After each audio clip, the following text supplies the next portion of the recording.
طبعا حضرتك ما عندكش لغة. قول لي هتملي الابليكيشن ازاي؟ لان انت بتقول اللغة مش مهمة في امريكا. خشيت في الرونج واي، وما ادراك ما الرونج واي في امريكا هنا. وجالك الشرطي، هتتعامل معاه ازاي؟ طبعا يا جماعة الملكية الخاصة هني يعني شيء مقدس في امريكا. لو تجاوزت المكان ده ودخلته ممكن توصل يعني العقوبة، طبعا عقوبة شديدة. ممكن يغرموك تيكت، ممكن تدخل سجن. في ولايات مصرح لصاحب المكان انه يضربك بالنار. ردا على صاحب التعليق اللي انتوا شايفينه دي، حضرتك بتقول انك في امريكا، واسفا لو كنت بامريكا، لانه بجد انت ما استفدتش حاجة من امريكا. على الاقل لو استفدت كنت هتستفيد بادب الحوار. حضرتك بتقول علي اني بكذب، انا مش هغلط فيك لان انا متربي على الذوق والاصول، بس هرد عليك بأدب. حضرتك بتقول ان اللغة مش مهمة في امريكا. اوكي، انا همشي معاك واحدة واحدة. هنتخيل حضرتك لسه في البلد مش في امريكا وما عندكش لغة. طبعا اول موقف هيحصل معاك هتركب الطيارة وهتجيلك المضيفة وهتسألك على الوجبة المفضلة ليك. طبعا حضرتك ما عندكش لغة، هتجيب لك الاكل وهتاكل الاكل، وهتكتشف انك بعد ما اكلت الاكل انه لحمة خنزير.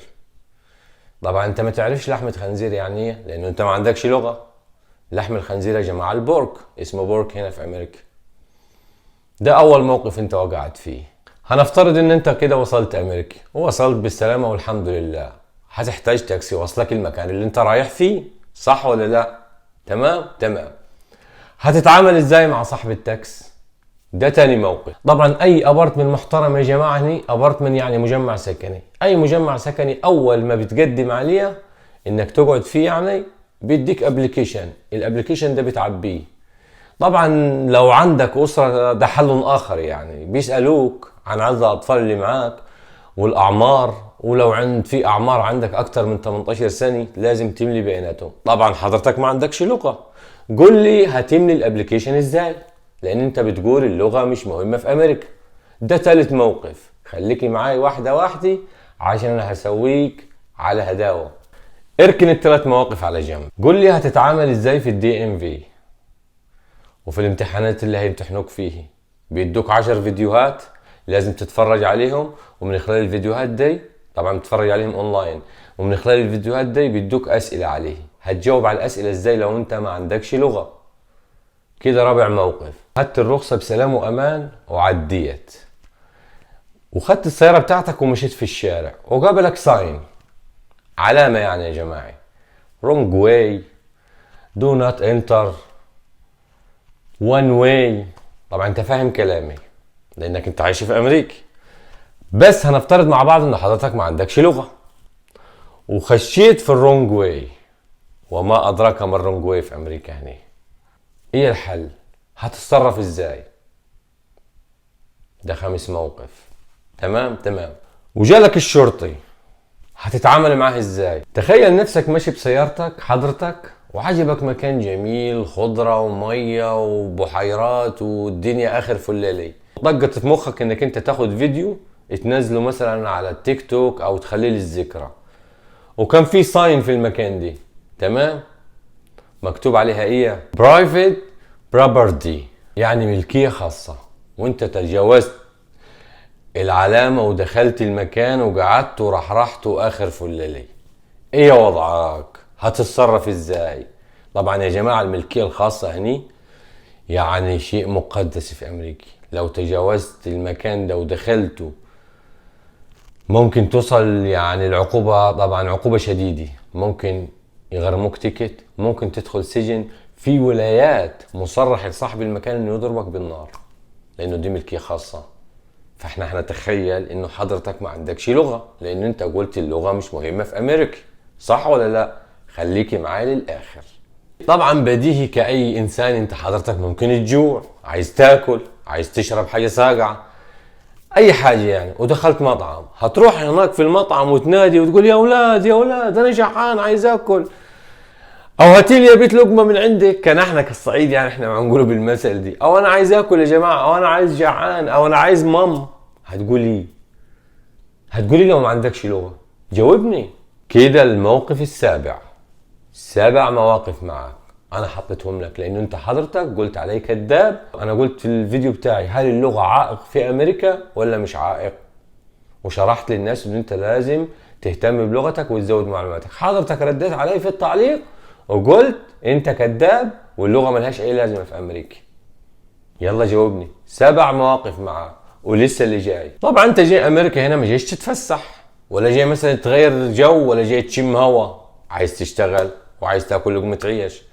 طبعا يا جماعة هنا الشغل ما فيش حد مثلا تروح الواحد تقول له امانة شوف لي شغل او هتلف في الشارع او تدور على يافطة مكتوب محتاجين عمال ما فيش الكلام ده هني. اغلب الشغل او 90% ده ما كانش كله كمان الشغل اونلاين. هتخش على الموقع وتشوف الشغل المتاح، ولو عندك كمان برنامج انديد يبقى 100 لان اغلب الناس هنا وانا واحد منهم بستخدم برنامج انديد. وانصحك انك لما تيجي امريكا هنا تستخدم برنامج انديد عشان تحصل على شغل، وهتبقى لنا حلقة خاصة عن الموضوع دي. هنتخيل حضرتك ان انت ما عندكش لغة، هتخش ازاي على الموقع وهتتعامل ازاي على الموقع وهتعبي بياناتك ازاي على الموقع؟ ما انت ما تقول اللغة ملهاش لازمة، يبقى هتروح للعرب زي ما انا قلت لك. صح ولا انا غلطان؟ هتتجه للعرب وهيستغلوك.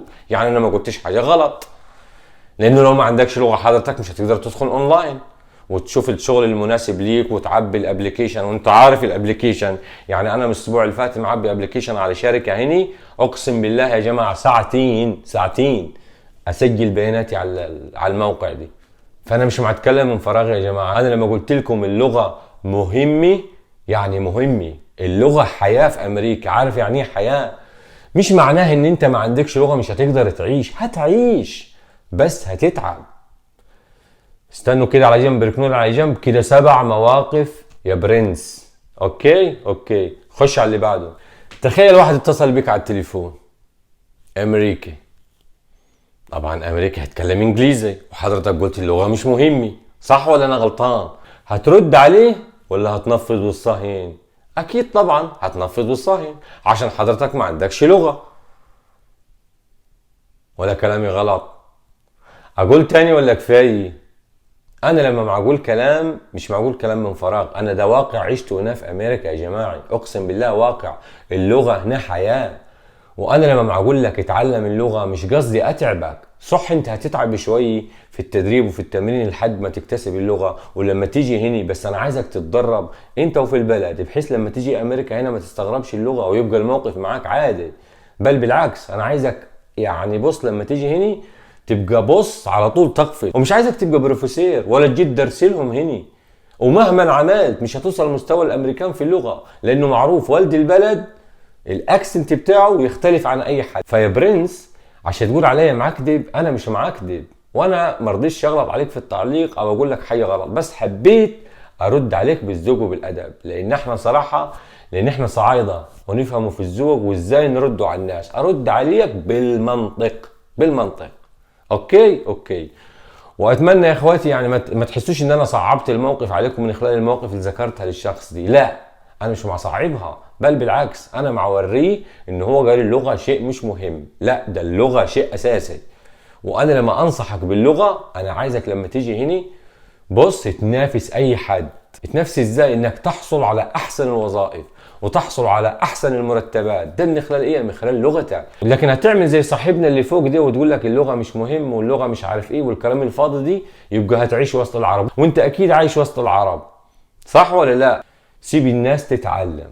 انا عايز اخوات العرب لما يجوني يكونوا متعلمين من البلد ولو جزء، لان هو فاضي ما عندوش حي، ولا يقعد يسمع جعفر العمدة وعبده موتة والكلام الفاضي ونعسة والكلام الفاضي ده والافلام العربي اللي هتودي ولا تجيب. لا فانا عايزك لما جيت تعرف تتعامل، ما تعتمدش بس على العرب والشغل مع العرب، لان زي ما قلت لك والله العرب ما هيفيدوك. ولو قعدت عايش مع العرب طب خلاص جيت لي امريكي، خليك في بلدك زي ما انت مع العرب. جاي لي امريكا اصلا لما انت هتتعامل مع العرب وتعيش مع العرب لو اعتمدت على اللغة العربية. لا انت لازم تتعلم وتطور من نفسك وتطور من مهاراتك. انت جاي دولة محترمة، زي ما انت جاي دولة محترمة لازم يبقى سقف طموحك عالي وتبص لفوق وتدور على الافضل، وكل يوم تزود في مهارات لنفسك عشان ترتقي اكتر واكتر. اتمنى يا صاحب التعليق يكون رسالة وصلتك. فانا زي ما قلت لك انا لا هغلط، بس هرد عليك بالادب وبالمنطق. ومعانا يا رب.